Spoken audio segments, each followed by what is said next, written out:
Welcome to the Edifice Complex, the property design and development podcast. Let your hosts Adam Muggleton and Robert Bean keep you up with who is innovating and doing great work, perspective on the adjacent possible, and challenges to the status quo.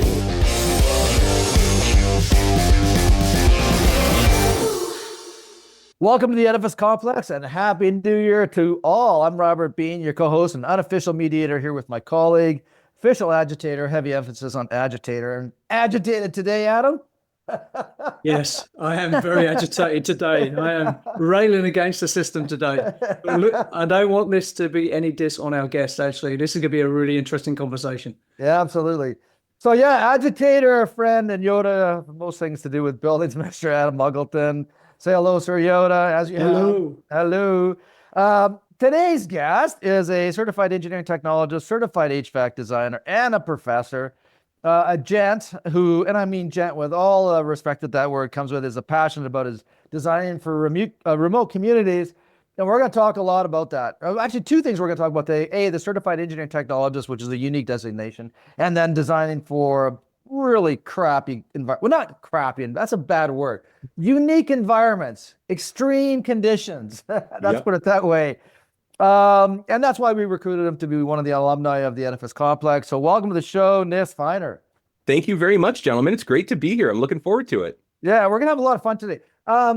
Niss, like your background picture there's of the Arctic. Is that just like near the Beaufort Sea? Like, where is that? Yeah, actually, yeah. So this is a drone shot driving back the Inuvik-Tuk Highway from Tuktoyaktuk. So that's where the Delta, or the Mackenzie Delta, meets the Beaufort Sea up in the Northwest Territories. Yeah, I kind of recognized it. Not. It looks very similar to a lot of the land around it. Although to the people there, I'm sure it's very unique and very easy to understand where you are, which is what makes it amazing. Yeah, the highway is a giveaway. That's it. Yeah. Anyways, Niss, how did you end up, between you getting out of school? So tell us a little bit about that, and then ended up doing design work in a northern community. That's where we want to start off with, but then we have a lot of other questions for you. So tell us that. How'd you get to where you were? Sure. So actually, it's kind of timely. As of Wednesday, so that's January 2nd, I've been in the industry 19 years, half my life. I started with my family's business. They're a mechanical contracting company. And honestly, I never intended to get into engineering. The plan was for me to work with the family, save up money, buy my plane, get my license, and move north and become a bush pilot as I would build hours towards becoming an airline pilot. And what happened was I was 21 years old when I had my plane, and my flight instructor was my friend and my girlfriend at the time, her roommate. So we hung out a lot. And here he was working 3 jobs and could barely afford to go out for a beer. And I was 21 with a plane. And I recognized the potential that this career could give me in the mechanical industry. So that was on the contracting side. And what happened was my dad asked me, he's like, hey, are you interested in learning some of the design stuff? Because occasionally we get jobs without engineering drawings, which, now 19 years later is a big no-no. But at the time, it's like, yeah, no problem. I'd love to learn that, and I could do that. And I started my career academically, actually, in a course I teach now for HRAI, which is the Small Commercial Heat Loss and Gain course. And that's really where everything started for me. Compared to my peers and colleagues, I'm woefully uneducated. I didn't go to university. Everything was kind of, learned in the streets and learned through courses and certifications and whatnot. And eventually, I kind of convinced people that I was competent. And what never left me was that bug to go north. I think people who get it. That appeal to go northward and go see the land and go see the people. And that never left me. But I got to a point where I could do that, where I said, hey, I've got skills and knowledge that are in demand. I've got a place I'd love to go, and they need people like me. At least, for the near future, hopefully we can get them build competence and build knowledge in the communities that I'm not needed anymore, or my colleagues aren't needed anymore, and it's all self-sustaining. But in the short term, there was an opportunity for me, so I searched it out. Nice. Yeah, that's an awesome intro onto a career. So, when did you go to school? Oh, I didn't.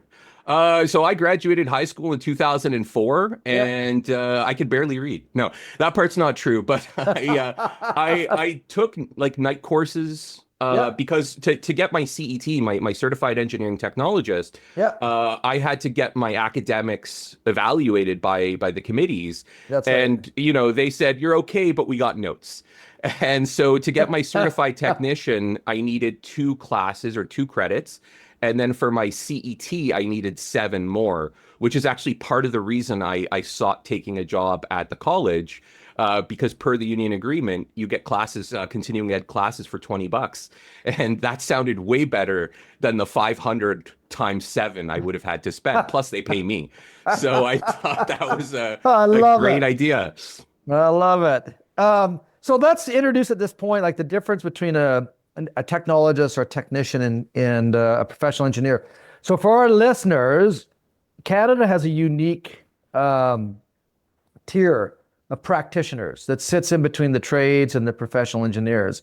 And it's the technician or the technologist. And that within that designation, there's several different tiers. And you can practice as a certified engineering technologist, or you can work your way up to a professional technologist, or in my case, I worked my way up into a registered engineering technologist, which I think has been retired now, and they've replaced it with the professional technologist. And then in some provinces, and I don't know all the provinces at this point, but in some provinces, if you get to a senior level of as a technician, the highest level, that you can then also earn yourself a practicing professional license through the professional engineering associations of that particular province. And it's a limited license, restricted to your skill sets, which is an interesting statement because right in the act it says thou shalt not practice, for the P.Engs, you shall not practice outside of your scope of knowledge anyway. So it's an interesting statement, right? Mm-hmm. Why they have it, it's already in the act. But it's a nice tier to have that we don't see in other countries. Mm-hmm. And oftentimes, and one of the reasons is that there's a need for individuals that could do the practical work of engineering, the number crunching, the drawings, all of the technical aspects.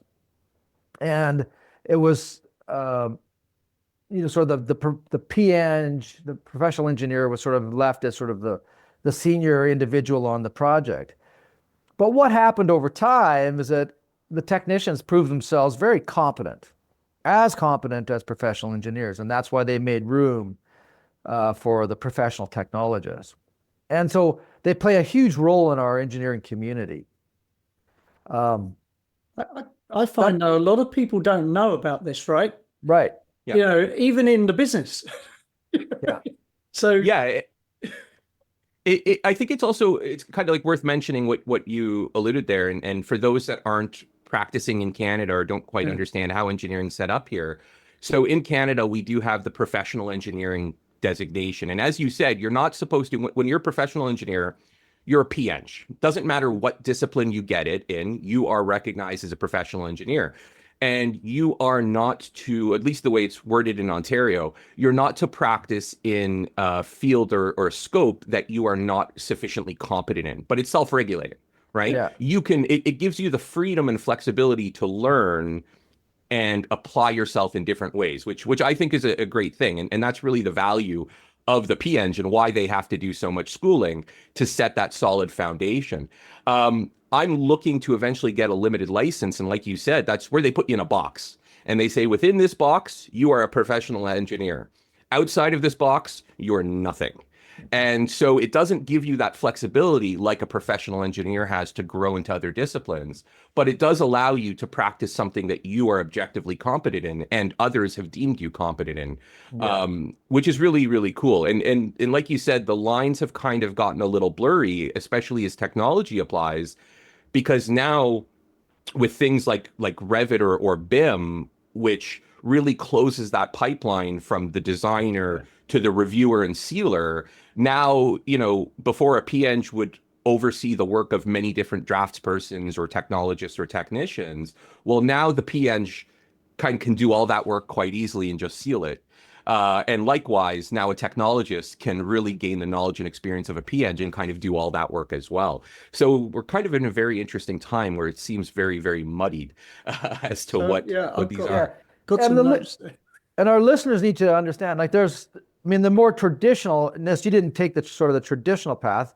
Yeah. And I love that path, by the way. I want to actually explore that further. But the traditional path is that the technologist takes at minimum of 2 years. Some of them are 3-year programs.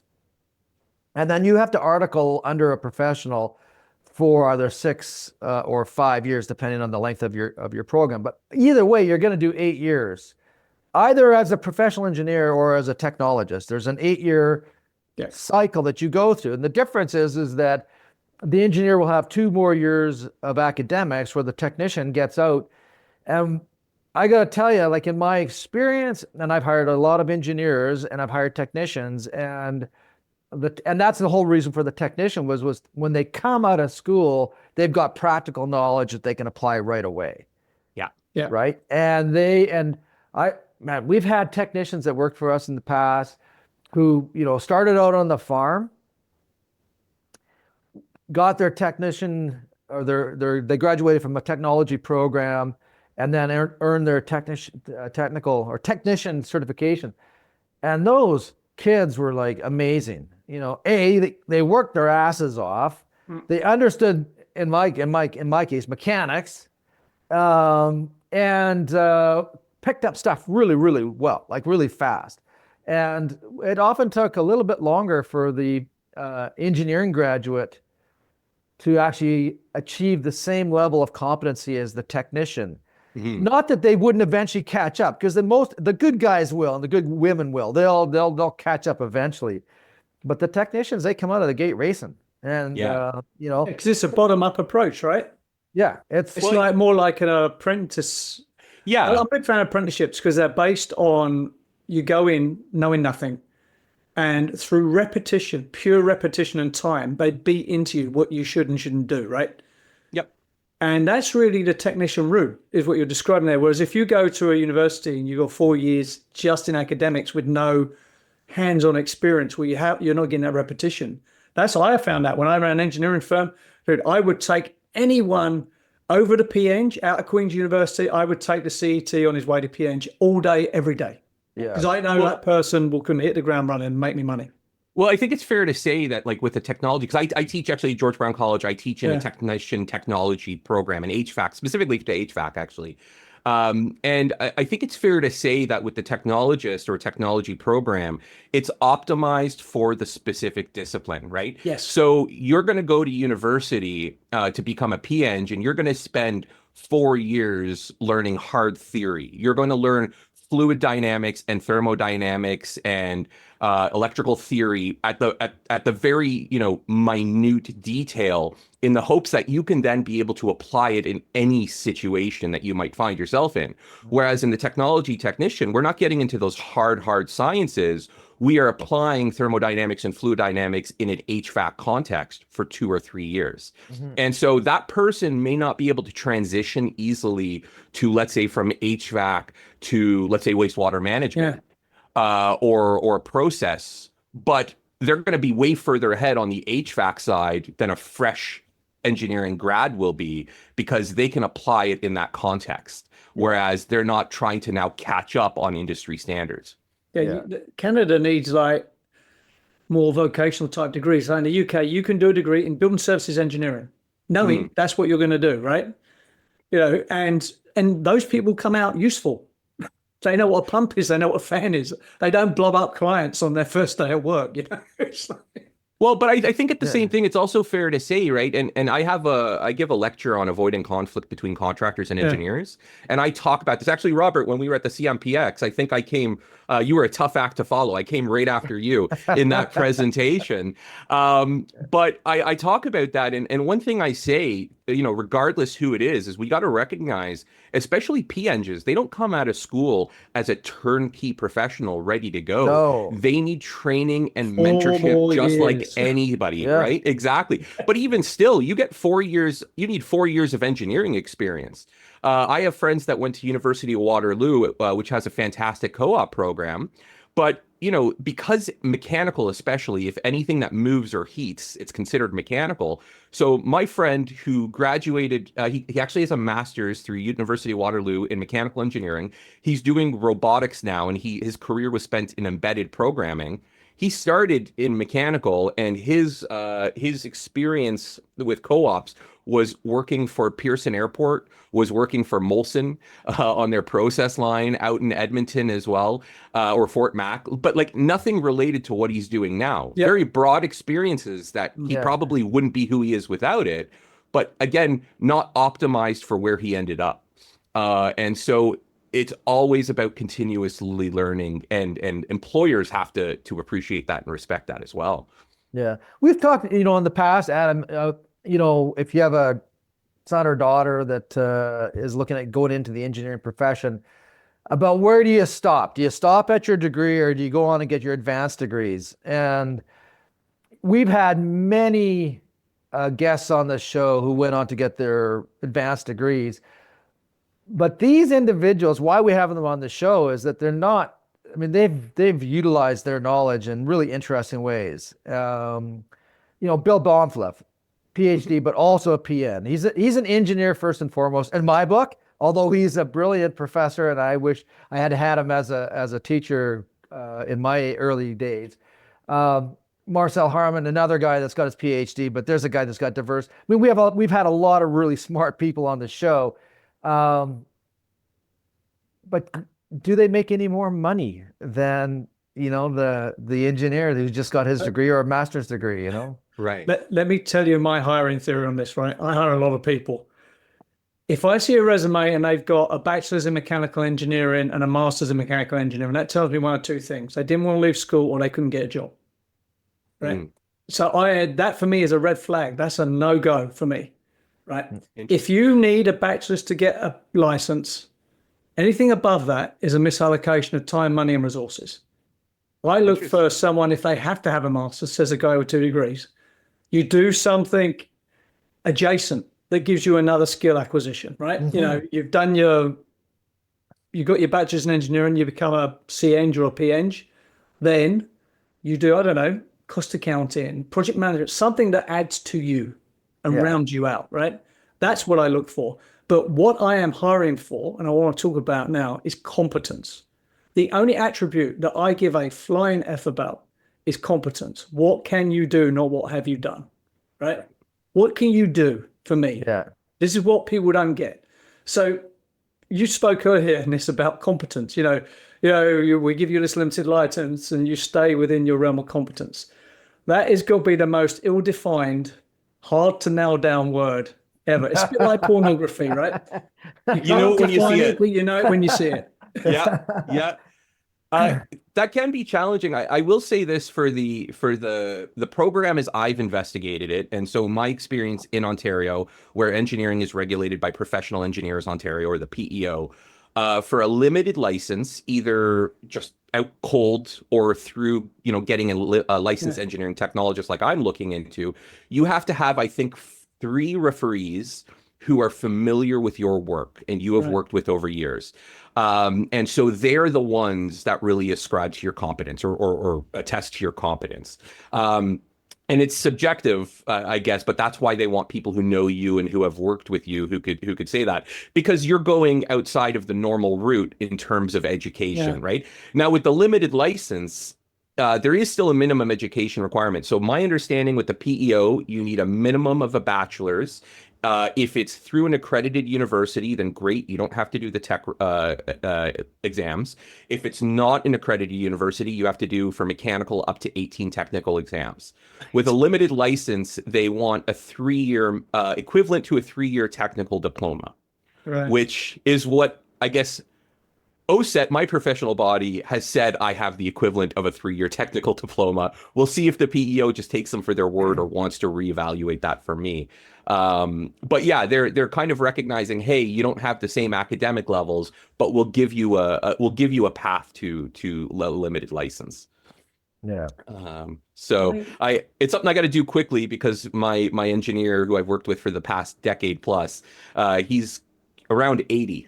So I need to get his, what he knows about me on paper real quick. Yeah. But so in a way, just as an employer, I think I should value limited licenses more because there's a specialism there, right? There's a vocational thing going on there. That tells me if I want an HVAC designer and I got someone with a limited license in that person is that. Well, they've achieved the highest level that they can through practical work. Yep. I think there's value there. And I think, other people have said it, but I will give credit to David Underwood, who was a former ASHRAE Society president. He said engineers were in the solutions industry. That's what we do. You bring us problems, we bring you solutions. And so I would argue, now granted, I'm biased because this is the path I took, you would want somebody like me because we find non-traditional solutions to your problems. Yeah. I've shown you that I can figure out my way. However, to people that are more bound to convention, it might not look as good. They might want people who have gone the traditional route or the route that they have, and they want somebody who sticks to the process. So I agree with you, Adam. But again, that's the route I chose. I hope more people would see it that way, but I can definitely see how some people are more bound to convention. Well, and what's interesting is that there's within Canada, and certainly within the ASHRAE membership, I would say, the professional engineers that have worked with technologists understand the true value of that tier of design professional. When you get outside of that, there's a snobbery that exists. And you know what? It happens in all professions. It doesn't matter. Medicine, accounting, law, whatever, right? The lawyer looks down at the legal aid, or the doctor's looking down at the nurses and, and that type of stuff, right? Okay, that's a cultural thing. And to some degree, I'll respect that. But that, taking that professional and when they self-elevate themselves above the tier that has competency, that's just pure effing arrogance. Yeah. That's arrogance. That's what leads to silos and to narrow thinking, right? Because they haven't developed the maturity to look horizontally and outside of their own arrogance to find solutions, which the technologists have hands down. I would agree with that. I will say, so on my kind of screen here, I have a few of my credentials, and you alluded to them. If you go onto my LinkedIn, you'll see way more letters, and those come purely out of insecurity, because I didn't go to school. Adam will love that. And I always felt really insecure compared to my peers who all went to university programs for engineering or were professional engineers. And so my biggest concern was exactly what you just said, Robert. And I got to say, whether it's to my credit for being able to get where I did or to the credit of my peers for never letting it be an issue, I've never experienced my worst fear in that people looking down on me because of the path I took. And that's for anybody else who's out there considering going the technologist route, I can't necessarily say your experience will be the same, but it was very comforting and heartening to see that I was accepted by my peers and never discounted because of my credentials. Mm-hmm. Look, the P.Eng is this is one of life's like great ironies, right? The bolder you get, the more you cut your hair is one of them, right? The other one is the P.Eng matters till the day you get it, then no one gives a crap about it. So yes, and that's true with so many of my peers. I think it's something like only 20% of professional engineers in Ontario are actually designers. The rest are academics or sales engineers. And I would agree with you, except you're talking to somebody who desperately wants their P.Eng. That's because you're an insecurity, right? But that's what drives you. in a practical sense, right? Because again, my reviewing engineer is 80 something. And so, once he's no longer around, who's going to stamp my drawings? And who was he reviewing? He's going, oh, it's Niss stamp. See ya. I will say, I don't ever think he would rubber stamp. He's asked me some amazing questions. He's made my drawings better, even if it was small stuff like spelling mistakes. I do think that maybe there's a certain case, where he's like at the end of his career here, and it's like, okay, how badly can this screw up my life at this point? Certainly, what are they going to do? Sue him? But we've also worked together for a decade, right? So he knows what I know. He reaches out to me because I'm much more connected to the day-to-day what's happening in the industry than he is. So he respects me enough to ask me for my input, I for his. And so I think, certainly it's reflected in the fees, where any other P.Eng is going to charge me a lot more because there's not that level of trust and experience working together. So for me, I really want my P.Eng, and it was much more of a practical reason in years past. Now it's eventually something I'll do. But now, because I take mentorship and education so seriously, I'm growing my own P.Engs. I have a colleague I work with. She's fantastic. She's a P.Eng, and she comes from a biomedical background. So she's a former student of mine, and I've been mentoring her and teaching her HVAC, which is kind of a really weird dynamic, right? When you're teaching the professional responsible for taking responsibility for your own work is a very weird dynamic. That shows you the system is wrong. So someone said to me, a mentor said to me, I said, oh, I need a P.Eng. Maybe I should go for it, right? And he said, P.Engs, it's like bars of chocolate. They cost, P.Engs cost $80,000 a year. Go and buy one. Go and hire someone, right? Well, so I, in another life, I would probably very easily have done that because I would have seen, I would have been able to take the time to go to university. Really, the reason I'm a technologist and not a P.Eng is because at the time I felt I had to keep working, right? That I couldn't stop and I had a mortgage. I had all these things. To go take 4 years to go to university wasn't reasonable. No. So, but I'm also not one to kind of just give up something I want because it's hard.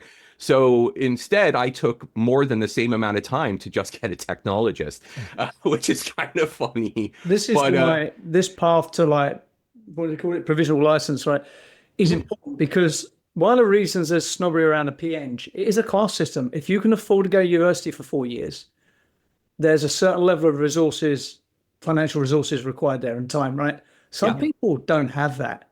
They're perfectly capable, which is why this route is really, really important. Yeah, I agree. I completely agree. But now, in defense of the status quo, I think it's hard to also discuss this or have a big discussion about this kind of policy without looking at the history of engineering in Canada, as well as the whole oath and ceremony that goes with it and how it was done, because I feel like that really shapes the perspective of Canadian engineering. Which it doesn't. Would be it makes them cautious and cowardly, quite frankly. The fact you celebrate a bridge falling down with a ring and a ceremony, no. I laughed out loud so hard when I first heard that I nearly cried. Well, Adam, don't sell it short. 2 bridges collapsed. Yeah, come on. Not just one. 2 bridges collapsed due to shitty engineering.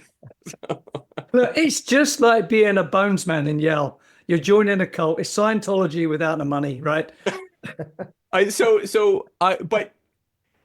told everybody Adam was agitated today.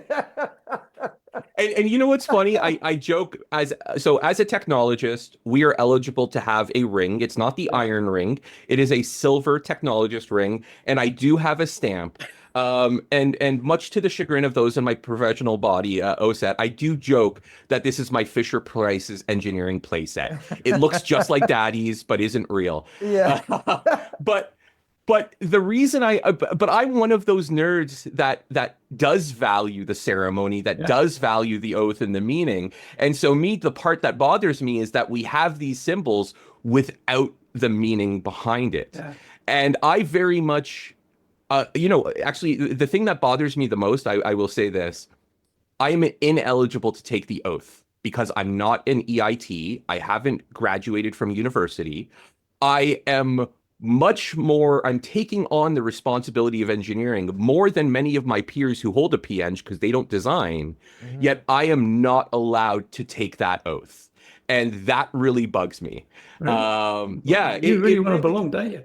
God, Well, I'd have such a good time employing you. I'd slap you out. but I think you know what I think symbolism without symbolism without meaning is meaningless, right? Right. And so you're giving me a ring because that's what we do in Canada, but you don't have the oath behind it. To me is just weird. And I do take that seriously. I take engineering ethics very seriously, and I voluntarily hold myself and my firm of one to the PEO guidelines, because if I want to be taken seriously as an engineer, even though I can't use that term, I got to act like one.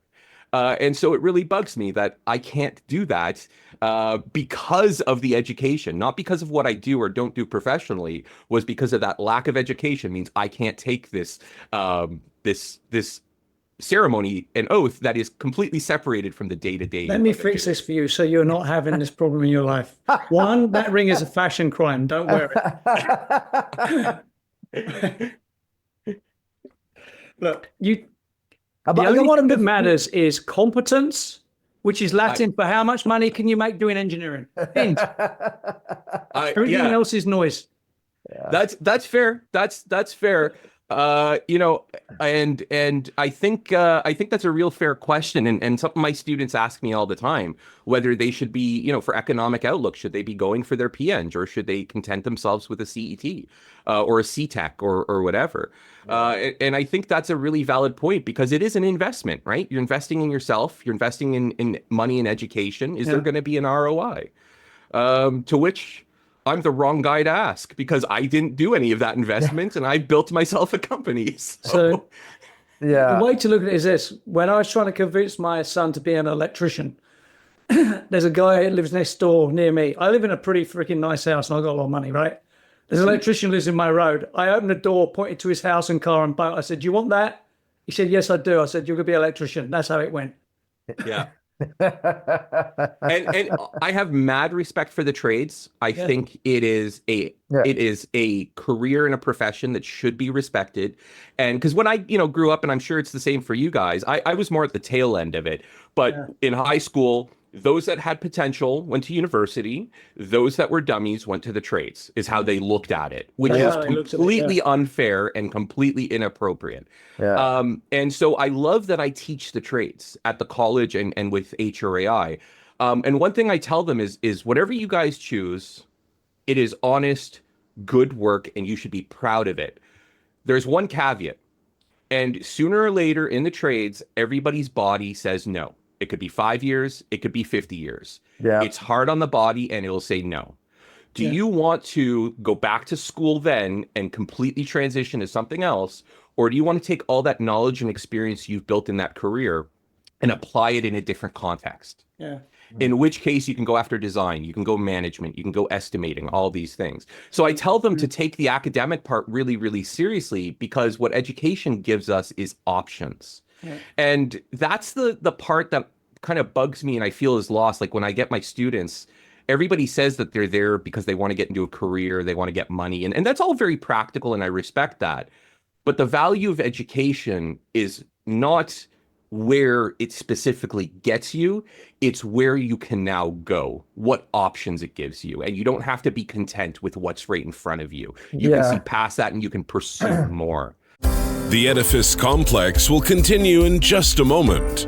Are you struggling with paperwork, spreadsheet overload, and project management? Then Blue Rhythm is the solution to help you. Streamline your commissioning and project management process. Go paperless, increase efficiency, and save money. Blue Rhythm is commissioning and project management software by practitioners for practitioners, adapting to your workflows and processes, and doing things your way. Blue Rhythm provides painless and fast onboarding by bringing your existing workflows, forms, checklists, and issues logs into Blue Rhythm for you. You can use their pre-built templates to customize your commissioning workflows. And Blue Rhythm can fully handle the transition from your current software platform. Blue Rhythm is secure, scalable, and reliable, backed by amazing support, and accessible 24/7 on any Windows, iOS, or Android device. Why are you still using paper and hard-to-control spreadsheets? Start your free Blue Rhythm account today at bluerhythm.com. And now, back to the show. This is a nice place to segue into the difference between certification and qualified, certified and qualified. Yep. So some of those designations behind your name is, I wrote the courses for those, right? And I've had engineers take that course who were able to meet the certification, but they were not qualified. Mm-hmm. And our listeners need to understand that. And particularly if you're, somebody who's in a role of recommending professionals to do work, whatever that means. It could be a professional tradesperson or a professional engineer or whatever. There's a difference between certification and qualifications. It's easy. Oh, yeah. If you've got the academic skills, you can get certified in many, many things, but you may not be qualified to practice that information. Absolutely. So I think, and that's one of the gaps that we have in the industry around the world. This is not a Canadian thing, is that the difference between certification and qualified, and how do we bring those two together? You are certified. I mean, look at where you work in the north. Getting certified is one thing, but when you work in the northern climates, the extreme climates, and I don't know did you ever follow Susan Rofe on LinkedIn? I don't know that I did, but yeah, she's heavily involved in the in designing for climates in extremes. Mhm. And someday, Adam, we'll have to get her on the show. But anyways, as you know, and I've had experience in the north because over my 40 some odd years in the career, that's most of our work in the beginning was in the Arctic. Oh, cool. And Yellowknife was a standard place for us to do work in, and occasionally we would be up to a Yuktak, if I can remember if that's how it's pronounced. But Frobisher Bay, blah blah, McPherson, all these places. You're dating yourself now with it being Frobisher Bay instead of Iqaluit. Well, that's right. That I am, right? Because back then, the territories were just one big thing, except for the Whitehorse, but or the Yukon. But designing for failure. Yes. That is a experience-based learning. And when you get into the extreme, so let's talk about certified, qualified, and the dangers of being certified designing into areas that you're not qualified to be design work in. I mean, and that happens. Yeah, it does. It absolutely does, especially in kind of the north, like we're discussing. When I decided that I was going to pursue this, I've heard horror stories. Actually, so when I decided to do this, I reached out to the ASHRAE DRC of Region 11 because they cover Alaska. And I said, hey, who can you connect me with who has experience in the Arctic? And I was connected with a fantastic gentleman, Craig Ferdine, out of Anchorage. Do you know Craig? Yeah. Craig's an awesome guy. He's been a great friend. I really appreciate him. And he started suggesting who I needed to talk to, as well as recommending a course at University of Alaska. I took two of the courses. Either one are required for licensure in Alaska. So the first one I took was Fundamentals of Arctic Engineering, and the second one was Northern Building Design, which covers all disciplines. Both of them do fantastic courses. And that allowed, I got firsthand experience transferred to me from these people, which was awesome because we have a saying in aviation, learn from other people's mistakes because you will not live long enough to make them all yourself. And so it was really important to get that experience. And engineer I work with in Yellowknife, Glenn from Trapline, he was telling me a project he was involved with in Iqaluit, which was a makeup air, corridor pressurization makeup air on a hotel. And the engineer was from down south, and they specified a very conventional gas-fired makeup air unit to go on it. The one problem is there's no natural gas anywhere in Nunavut whatsoever. And that's the difference, like you said, between certification or licensure and competence. And so I recognized very early the damage done by incompetent engineering in that application. And I said, no, I need to learn it first before I apply it. I need to get knowledge and experience from those who know it. And so that's why I sought out the academic path. I sought out mentorship and also built my network as well, because I'm not a professional engineer, so I can't get licensed in the North. I needed to get people I could work with. And I needed to demonstrate to them that I wasn't just some dummy from down south, that I learned about this, I sought this knowledge. Yeah. And so that was really important. And because, this is people's lives, right? I have the luxury down here. If I screw up in Southern Ontario, I've got a pipeline or a cable that'll bring an nigh unlimited supply of energy to them, to that building. Yeah. When you're dealing in communities up north and they get an entire year's supply of energy delivered by barge once a year at ice out, your screw ups have very serious consequences to that family or that community. Yeah. And so they can't afford for me to learn as I go and make those mistakes and learn from them. I had to build that experience before I could apply it. And I think that really speaks to what you were talking about there, difference between the competence and the certification. So Yep. just on the North then, right? So North America's such a big place, right? We got everything from tropical to desert to so cold you can't even imagine it, right? So, you're in the so cold, it's like beyond situation. What are the sort of like 3 or 5 unique things you really have to take care of then? So everything you do up there has an energy penalty to it. Okay. If we look at the off-grid communities that do not have a public sewer or a public water system, they're on pumped water and pumped sewer. So what that means is we have a domestic water tank in the building, in the house, and a sewage tank outside that's held. Right. That water tank is filled roughly every 3 days. So imagine if you're designing a heating system for a building, and now every 3 days you have something like 3,000 liters of 0 degrees Celsius water. That's now a parasitic heating load on your building. The other thing is, with HRVs, ventilation is incredibly important up there because ideally we're building the building super, super tight. And so condensation is a huge issue. We're ventilating. We can never afford to have that HRV go into defrost because then we're not ventilating. So what we do is we put on preheaters so the HRV is delivering air at a minimum of 0 degrees Celsius. So we're not taking full advantage of that. We're adding energy to the system just to avoid the HRV from freezing up.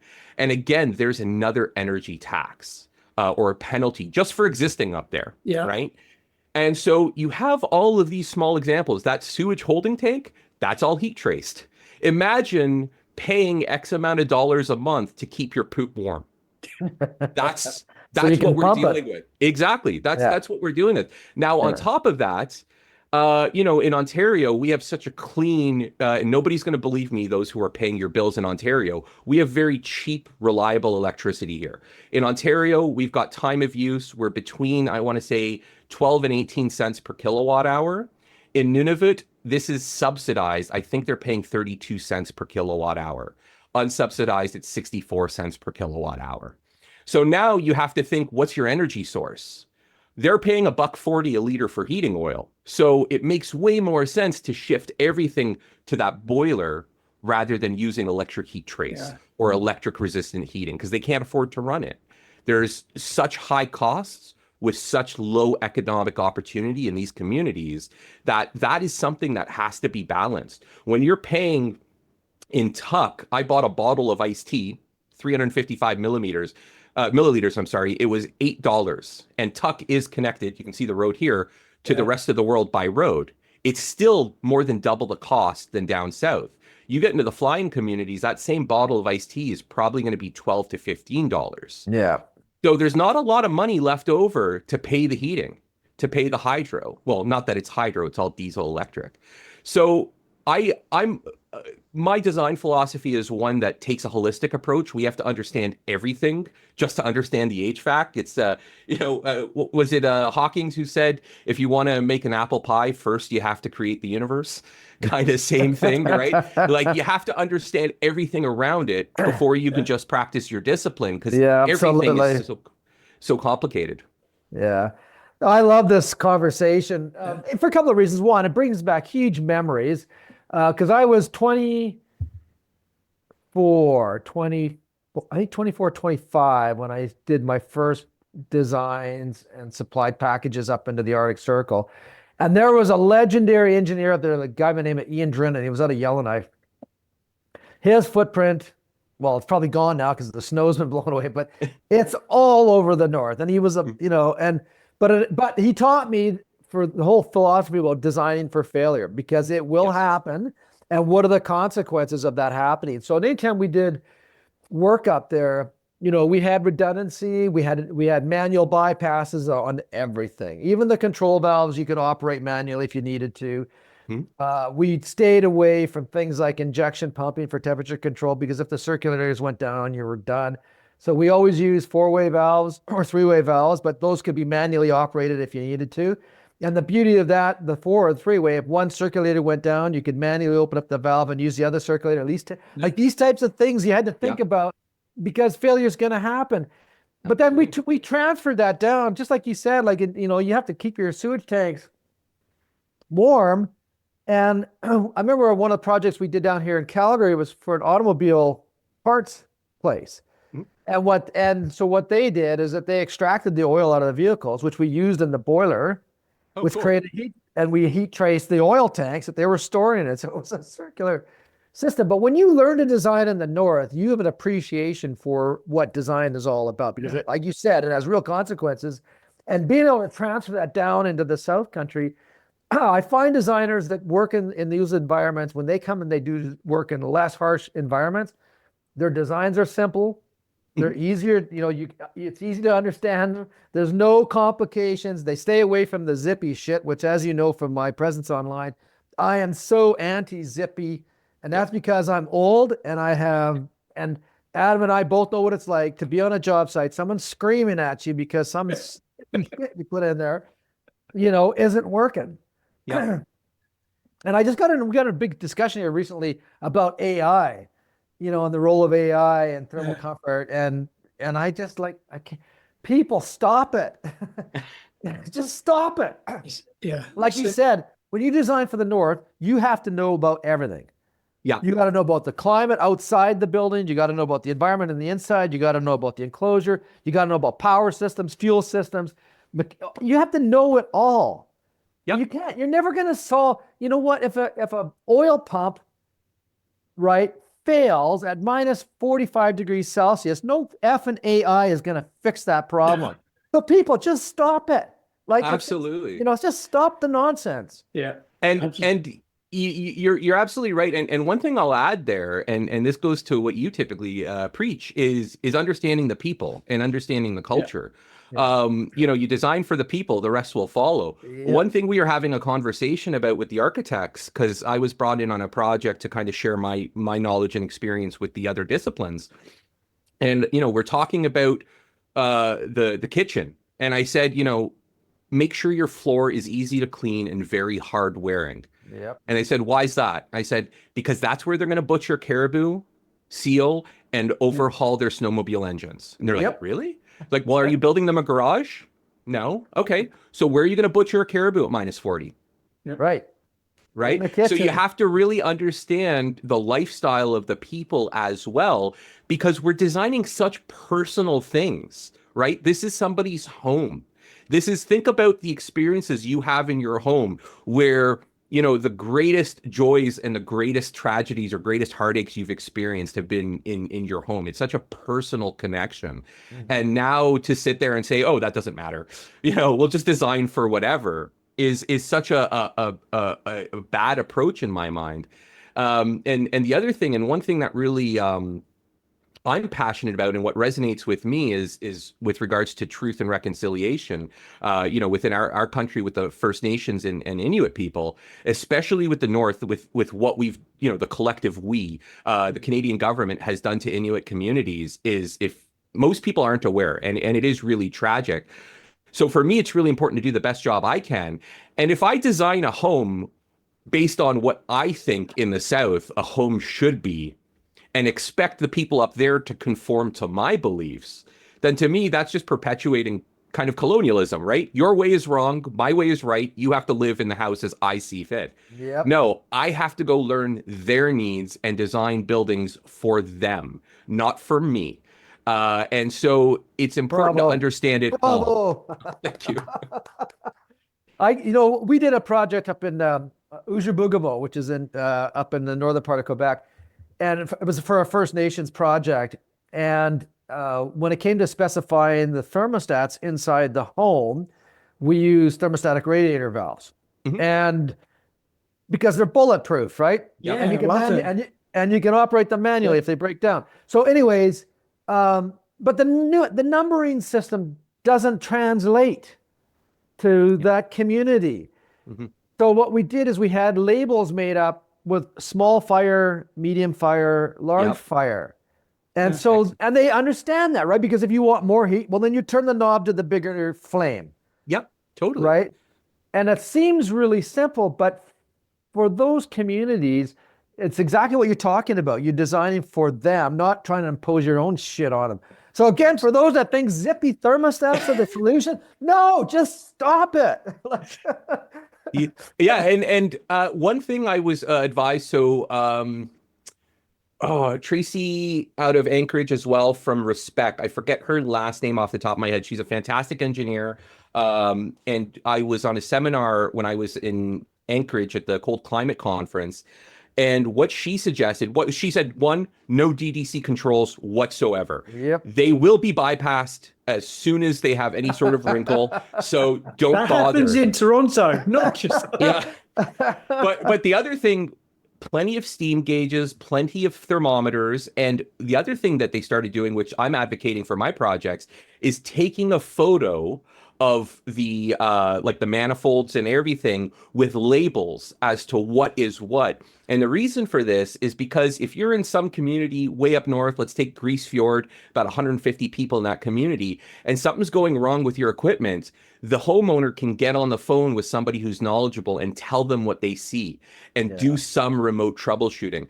And it might not be that that owner can then fix what they need, although hopefully it can get them through it. But to get to Grise Fjord from, let's say, Toronto, it's cheap flight from Ottawa. Let's say, it's easy to get to Ottawa. From Ottawa to Iqaluit, $1,500, not a big deal. From Iqaluit to Grise Fjord, last I checked, was about $7,000. Whoa. So to send somebody up there to troubleshoot something and then get parts and all that is just huge cost and complication. If you can do half the troubleshooting over the phone, and when the person comes up, they have all the parts or tools they need, you're far more effective and you're far more efficient. So those sorts of things that make a big difference. And even better if we can start doing it, like you said, in something, when you have the elders who may still speak their own language and not speak English or French. Now, if you have something that's language agnostic, like the size of the flame, or ideally using their actual language so they can communicate in their own tongue and experience the equipment or interact with their building in their own tongue, that's an even better approach in my mind. Excellence is actually simplicity, right? That's the fundamental engineering principle in my view. Was it Michelangelo who you chip away everything that isn't your statue, and what's left is that's a beautiful, that whole philosophy is great, actually. We're talking about Robert's mantra here, right? It's designed for people, right? So you're talking, this is a very extreme example of that. Just to put some context in this, what is a winter design day up there then? What is that? So my outdoor design conditions, it depends on where you are. Obviously, if you're in a more coastal area, and the Arctic, when we look at it as a map, it's an archipelago of many different islands, right? So you can have more southern coastal areas that are a bit more temperate because of the ocean. And when I say a bit more temperate, I'm saying it's only like a minus 35 degree Celsius outdoor design day versus like a minus 44 degree outdoor design condition. Now, I do have the ASHRAE standard 169 climate data. That's what I use. And we're using the 99.9%. We're not using the 96 because like you said, Robert, you got to design for failure, right? Yep. Yeah. It's got to be able to do its job on the worst case, rather than, on the mostly bad case Yeah. because there's no alternative, and there's a housing crisis, right? When we're designing 3-bedroom houses, the rule of thumb when we count occupancy is each bedroom plus one for the master bedroom, which already has a socioeconomic bias in there because that assumes a 2-parent household and each person gets their own bedroom. I grew up for for 4 years of my life sharing a room with my brother. Lots of people come from a single parent family. So right away, there's problems with that even in the South. But in the North, we're designing for 2 people per bedroom, at least Yeah. on the projects I've been involved with because of the housing crisis. So when that boiler packs it up and dies, you're going to relocate those people to an already overcrowded building.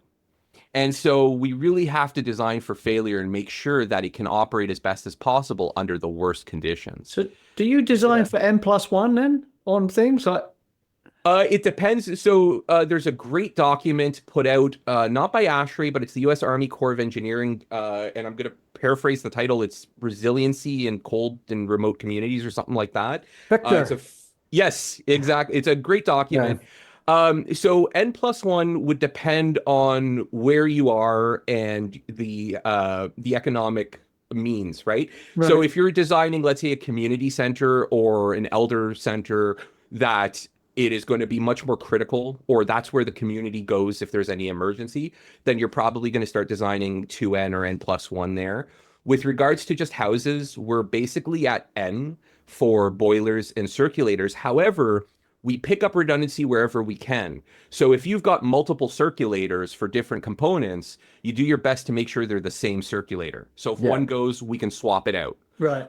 You're going to stick with tried and true, let's say, boilers. The Wheel McLean WSO is just like the workhorse of the North. And so if that goes, we've got parts around us to get that thing going. Plus, they're dead simple, right? Yeah. They can just get them going with baling wire and bubble gum. So that's kind of the approach that we take for redundancy. Going 2N ends up being impractical in a lot of cases. It's very easy to put a dollar value to real estate. With the last RFI I was looking at, I think the Housing Authority was looking between $250 to $450 per square foot. So, that boiler now has a very real value in terms of the room it takes up. And so do we get value out of having 2N? That's a question that needs to be looked at and answered. Storage is a premium, right? Yeah. If you spend most of your life in this area, you have a lot of cold weather gear that's bulky. You'll have multiple parkas, multiple mucklucks, multiple mittens. That takes a lot of room that needs to be stored. You have tools, you have hunting gear, you have all of these things. Where are you going to put it? So real estate inside the house has a lot of value that needs to be evaluated. So this is like, it's a bit like designing a data center where single point failure matters, but having no money. Yeah, no, that's not a bad way of putting it. I think what's so appealing for this is, I'm a huge nerd. Aviation and space was my life's passion. My mom can tell you in grade 2, when everybody drew pictures of what they wanted to be when they grew up, there were so many drawings of, hockey players and movie stars and princesses, and then Niss was an astronaut. And so I feel like, I'm probably not going to design for Mars, but designing for the Arctic is a very close environment. Right? Absolutely. Absolutely. You bring up another thing here, and that has to do with design. And when I was practicing, we would look at the ASHRAE standards and the Canadian standards, like let's take ventilation as an example, for guidance. Mm-hmm. Unlike probably 95% of the practitioners who would take it as the Bible, we never saw that. And the reason why we never saw it goes back to, again, the principles designed for people, because those buildings on a continuum, what they were designed for purpose day one is not the purpose of that building 50 years from now. Mm-hmm. And during the lifetime of that building, the usefulness of that building is going to change, or the use of that building.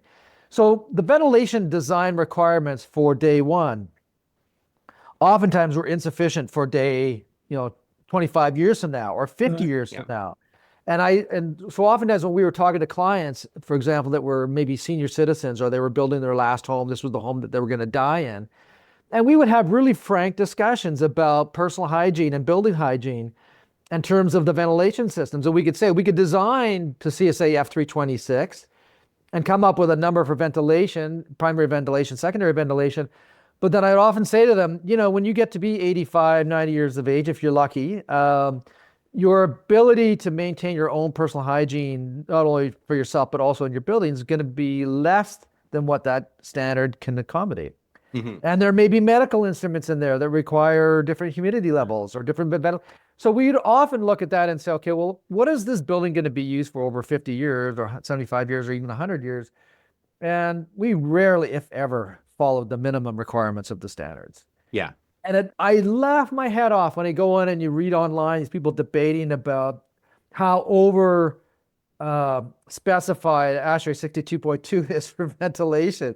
And I'm shaking my head and I go, do you know what the cost difference is to go from, say, a 6-inch to a 7-inch duct, or go from, 200 CFM to 250? It's like nothing. Yeah. It's nothing, And so they debate over the most trivial things, completely forgetting about the needs of the occupants over the continuum of that building. But so again, extreme conditions, my brain's working here. That's the noise you can hear in the background. So like London has 5 times the electricity in the UK is 5 times the cost of Toronto. So if you're in Toronto and you feel like you're paying a lot, you're not, right? But up in the Arctic, right? So what about humidification? That's a high energy penalty where energy is at a premium, yet it's bone dry out there, right? What do you do with that? And that's a question I've asked. And so on the projects I've been involved with, I've asked the engineer I work with, and his experience has been it's not an issue because the people the people themselves are putting out a fair amount of humidity, but also through cooking and all these, they're generating enough humidity that too little isn't an issue. Yeah. Too much is the problem we're contending with. Right. So we're not adding humidity.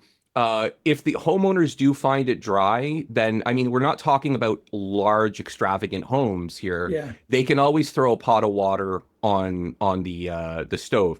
Now, going back to understanding the people, I think even it's really important, like really understanding the people and understanding the culture. So even what do they eat, right? Traditionally, I think with the Inuit, they're eating a lot of soup as well. They're doing caribou stew. They're doing a lot of different, foods like that. And so they're generating a lot of moisture if they're not eating it raw, which is also a traditional way. So it really depends. But it's really interesting to think about, because when you think about Inuit people as a culture or as a society, they didn't evolve to in homes the way we think of them, right? It was a nomadic population living in animal tents in the more temperate seasons and igloos in the cold seasons. But it's living very close together and doing their day-to-day lives in these enclosures. And so it's really important, I think, to understand that and think about what are they cooking, how are they living, and making sure that we can appreciate that. And so the experience so far is humidity generation isn't an issue. Now, that said, that's a single family dwelling. If we're looking at something like a museum, where now humidity is an issue for control, for maintaining the artifacts, then you are going to probably add moisture to make sure that you're at the right level. And that, of course, will take energy. And the problem is how we generate that energy in these communities. If you go to my website, I've got a map of the 197 off-grid communities in Canada. This data 200 off-grid communities, 197,000 people living in them. This data goes back to 2011, but most of it is generated by diesel electric generation without heat recovery. So 30% efficient, incredibly costly to maintain and build. And in fact, Grise Fjord, which was established in the 50s, I think in 2018 just had their first generator replaced. So incredibly costly to maintain and replace if it ever happens.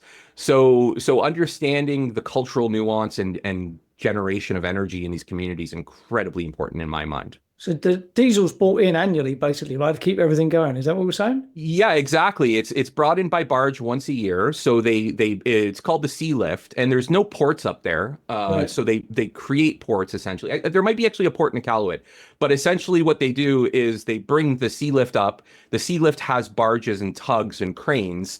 They offload all the goods to the barge, take it to the shore, and then use telehandlers to offload it. And actually, Robert, you were talking about ventilation, and this was something that came up. I was involved in HRAI's, what was it, the Indoor Air Quality Council during the pandemic, where our mandate was to disseminate the ASHRAE Epidemic Task Force's guidance with a Canadian context. And early on in the pandemic, they quietly changed, or sorry, I don't want to say they quietly changed. They changed their guidance, but it wasn't as well communicated as when they first said it. Initially, their guidance was ventilate. Ventilate will get us through this issue. And I brought up the point. I said, guys, we can't just direct everyone to ventilate mindlessly because the communities in the north will run out of energy. And now they're going to have to fly in fuel or evacuate. And unfortunately, the response I was told was, well, Niss, 90% of Canadians live within 100K of the border. That's who we have to focus on. And I said, well, if we're not thinking about them, who in the world is? Exactly. Right? Yeah.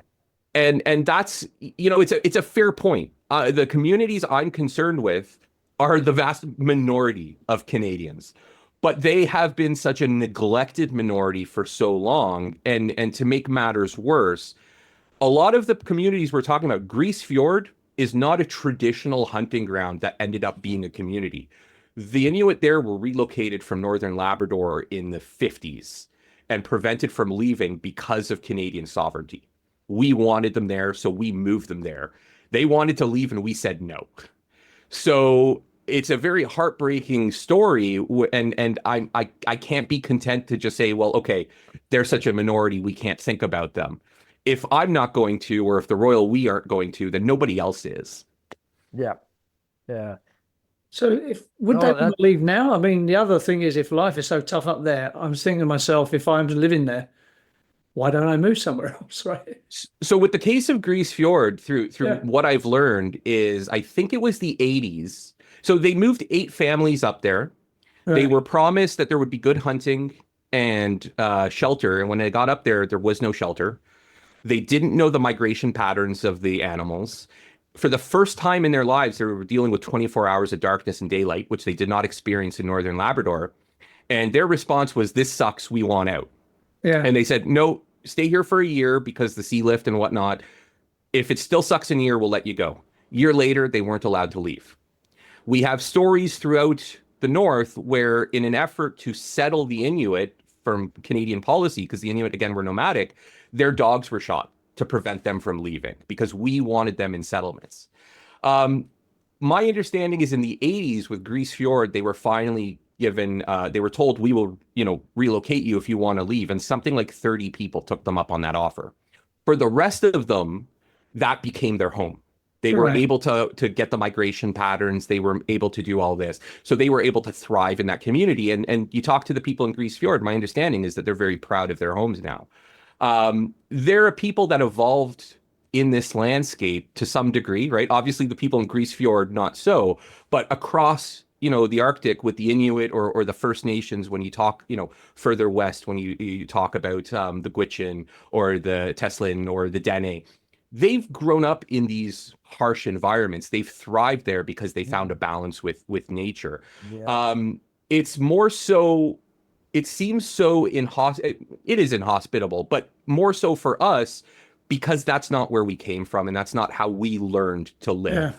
We rely on the built environment and we rely on all this technology. But if you don't, then it's a very different story.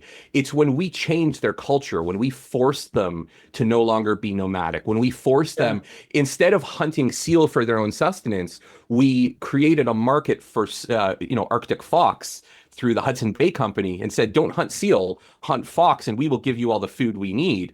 Well, in the 30s with the Great Depression and the value of fox dried up, now they didn't have the skills to go back and start hunting. We created a reliance on our culture. And so that's why it seems so harsh and so bad.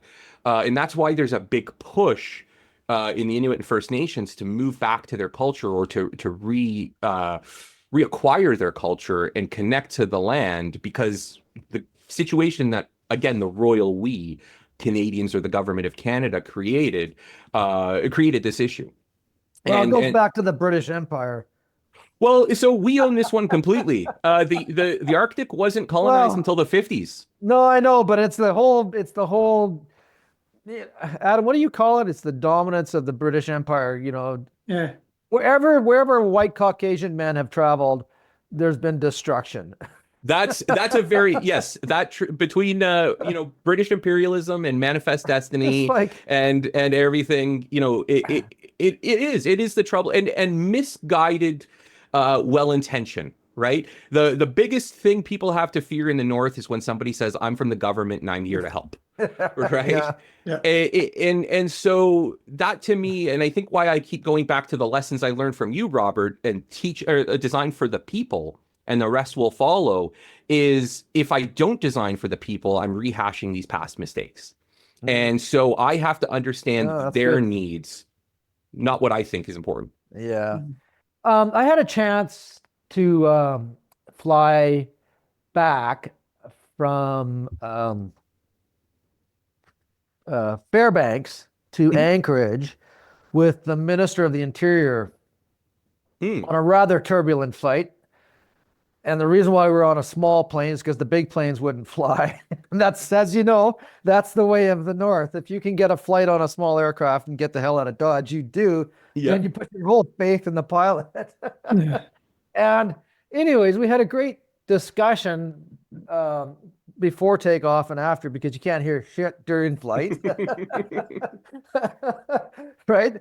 And he was talking about his challenges over his time as the minister had to do with climate change, the thawing of permafrost, the sinking of communities into the ocean, the addictions, both alcohol and drugs, the refusal of the elderly to leave their communities, the desire for the young people to get the hell out of Dodge, but take with them the problems. It's a quagmire for them up in the North. And what's the theory where if it doesn't happen to you, or you don't see it through your lens, it doesn't exist? I don't know what the name of that is. Oh, yeah. Yeah. There's a large part of our society that just does not have any appreciation for reality, other people's realities. Yeah, it's a lack of cognitive empathy. It is. And Niss, because you've been up there, just as I've been up there, and Adam, I don't know if you've ever had a chance. No, I've not had a chance. Conditions.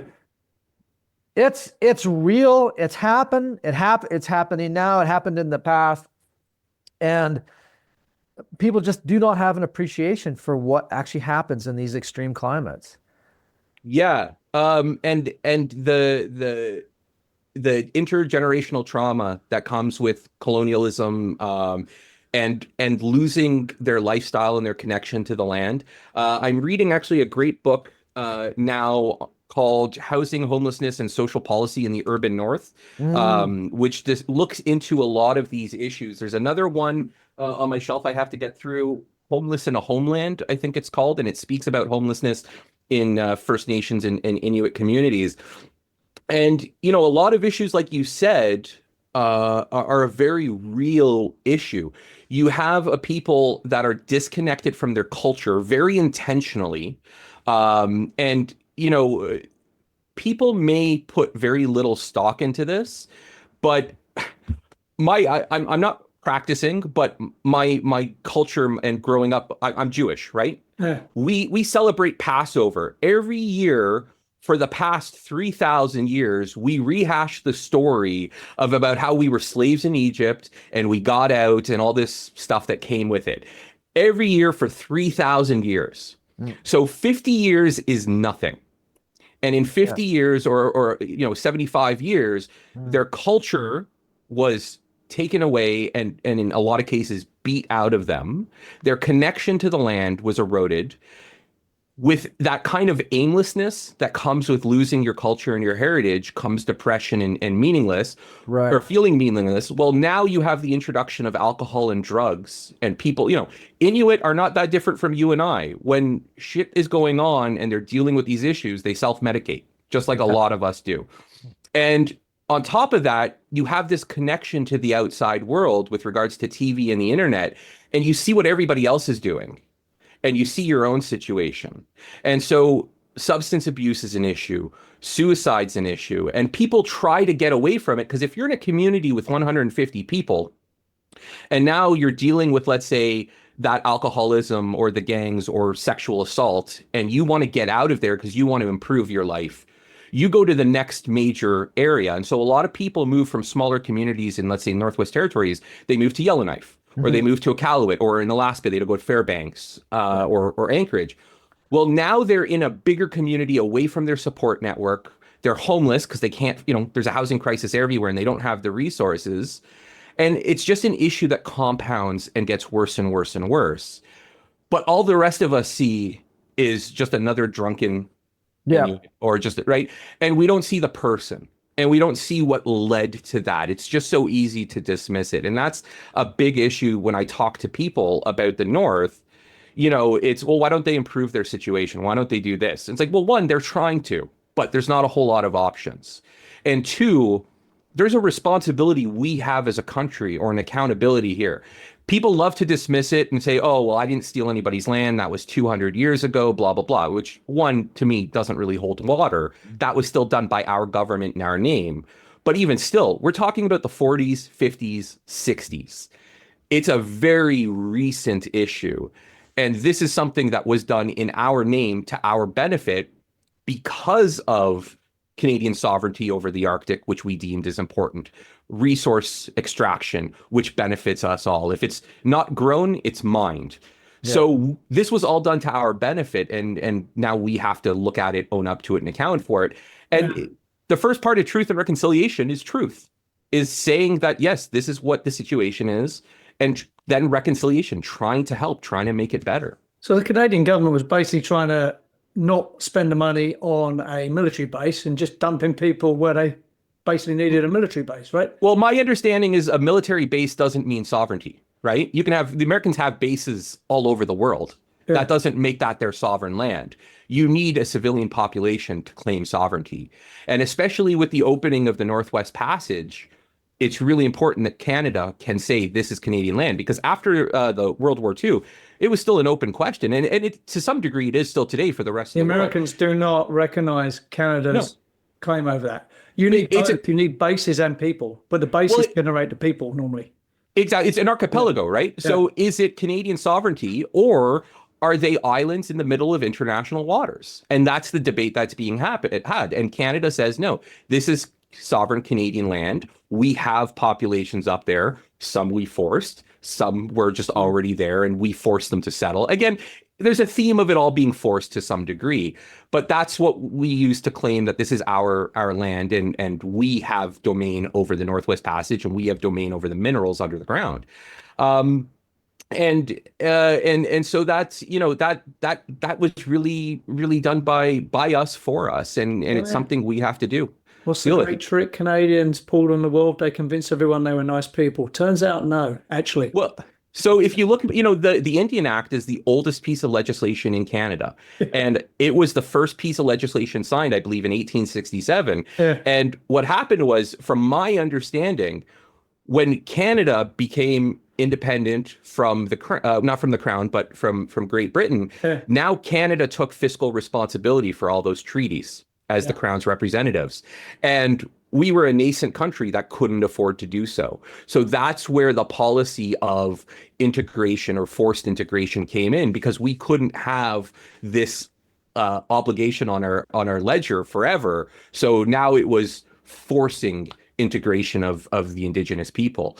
But that continued for many, many years, and continues in some degree now, although we're certainly making strides. But if you look at any conversation in Canada about this issue, it's not settled. It's not like everybody saw the errors we've made and are gung-ho about solving it. It's a very contentious issue, and there's a lot of racism in There's Canada. dispute with Greenland over boundaries. There was actually warships involved in the 70s with this. Yep. America, hands down, says, F you, that is not your border. Mm-hmm. And unless Americans are backing you up, that ain't your border. Yeah. It is a problem. It is a big problem. And it's only going to get worse because, already the Panama Canal isn't big enough for some of the super ships we're seeing come through. Nobody wants to go down over the Cape, under the Cape. That's way too far. So the Northwest Passage, has been this holy grail for a couple of centuries now. And now that things are thawing, unfortunately, it's becoming much more relevant and much more necessary. This is a future conflict spot. And frankly, unless we and the Americans come to terms on this, it's going to be a big problem for us. Oh, 100%, 100%. Yeah. And so, I mean, Canada seems to be taking sovereignty, northern sovereignty, I think as seriously as we have the resources to.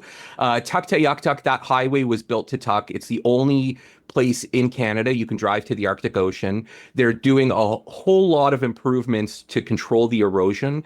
And my sense is that there's going to be a port built there, which will be, one of Canada's largest Arctic ports. That's what it needs to be. It needs to be a fort, like almost an all-weather port if the North first. But that was a Harper policy, right?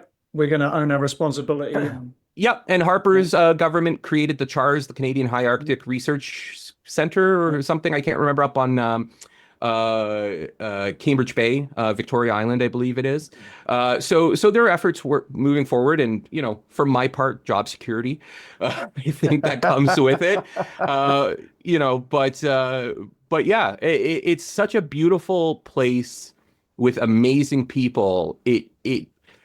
They deserve to have the same access to the standard of living the rest of us do. And I want to be clear, it's not about forcing the standard of living onto them. No, but it's the opportunity to have it.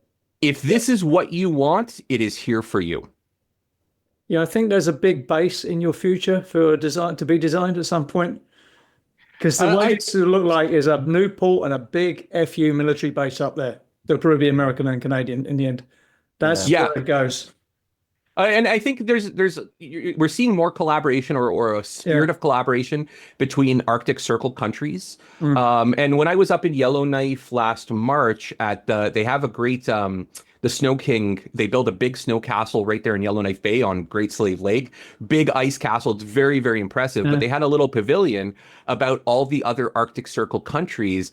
And they had a bit of a survey whether you feel a kinship with them. So they're trying to kind of broaden or build that network of people who have a common experience across international borders and working together, which is what we're seeing with the Cold Climate Design Guide and the Cold Climate Conferences with ScanVac, which is one thing I love. For me, the idea of all of us collaborating and sharing our knowledge to improve the situation is a beautiful thing. And what I love about science, I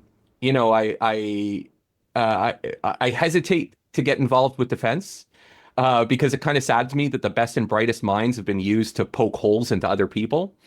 But I do love this, working together to improve people's lives in such a way. Hey, Niss, do they still have Raven Mad Days up in Yellowknife?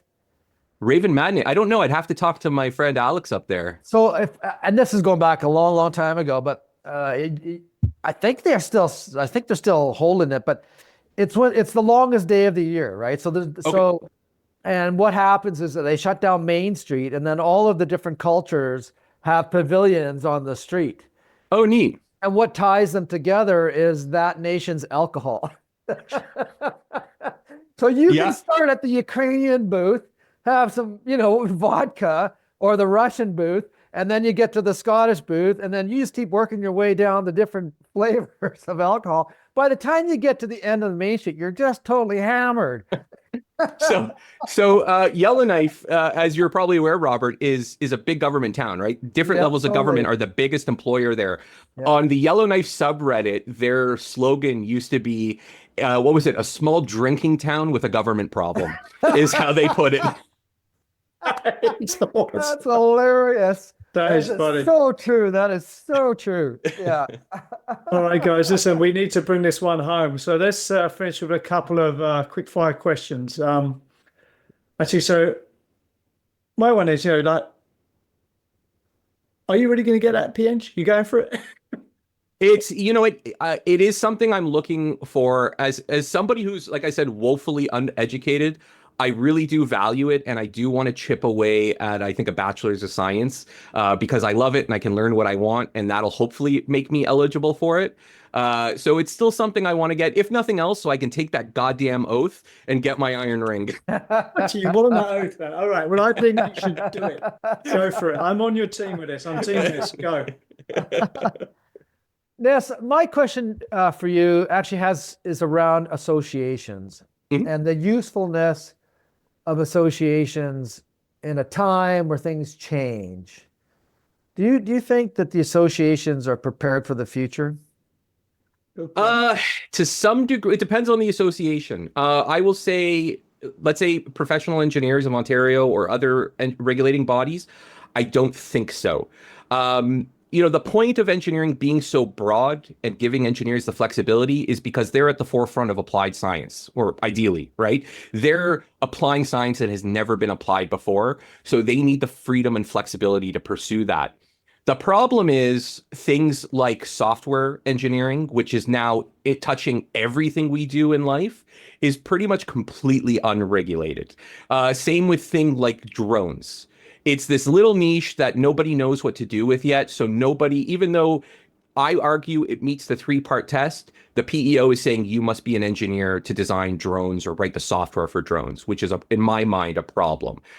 So I don't think that these associations are fully prepared for the future. But associations like ASHRAE or HRAI, I think they are, because they are really looking forward to the future and trying to stay on top of these changes. So depends on the association. One of the challenges, I mean, I love HRI and I love the history of the organization, as I do with CIPH and CHT. But, I publicly I wrote the first edition of the Indoor Air Quality Awareness course. And that started out with a 2-year literature review, and then wrote the course. And that was way before the pandemic ever hit. And the course, I would say, was a failure. And the reason why it was a failure was that the participants, and to some degree leadership, wanted a course about filtration and humidity, which is such a small part of indoor air quality. The course, and I don't know what the course looks like now, but the original course focused a lot on the building sciences. Everything, even in terms of land selection, excavation, all these types of things, because along the whole step of developing indoor spaces, there are contaminants that are created. I remember teaching the course once, and we were talking about landscaping, softscapes. And one of the trades guys became very argumentative. Like, why am I paying this amount of money sitting in this course and we're learning about flowers? And I said, well, what do flowers do? They create pollen. And if your intake for your ventilation system is right there with the pollen, where do you think the frickin' pollen's going to go? Anyways, I had these conversations all the time, and needless to say, I agree the associations are doing a good, for the most part, will be prepared. But I think one of the challenges that I face was some of the trade associations have created a box around their scope of knowledge, and it needs to get bigger. Agreed. I agree. And because when I create courses, I'm in the same mindset as you have. And I'll borrow something I borrow all the time from Standard 55, right? So with the definition, I'll paraphrase here, for comfort or indoor comfort and Standard 55 is that condition of mind, right? Where you're not essentially uncomfortable. But as an educator, especially if I'm going to teach something that might be somewhat contentious, like decarbonization or climate change, I have to create a condition of mind where you're going to accept what I have to say. And I can't talk about why we're decarbonizing unless I talk about climate change. And I can't talk about climate change unless I explain to you the role carbon dioxide has in it and how carbon dioxide is created. So, going back again to make an apple pie, you got to create the universe first. I have to set this all up so you have the condition of mind in which you can now accept what I have to say. And I think that's important because a lot of this stuff is so far removed from our day-to-day feelings and interactions that, and so much of it is buried in scientific papers that these people will never read. So I don't want people just taking my word that we need to decarbonize. Why?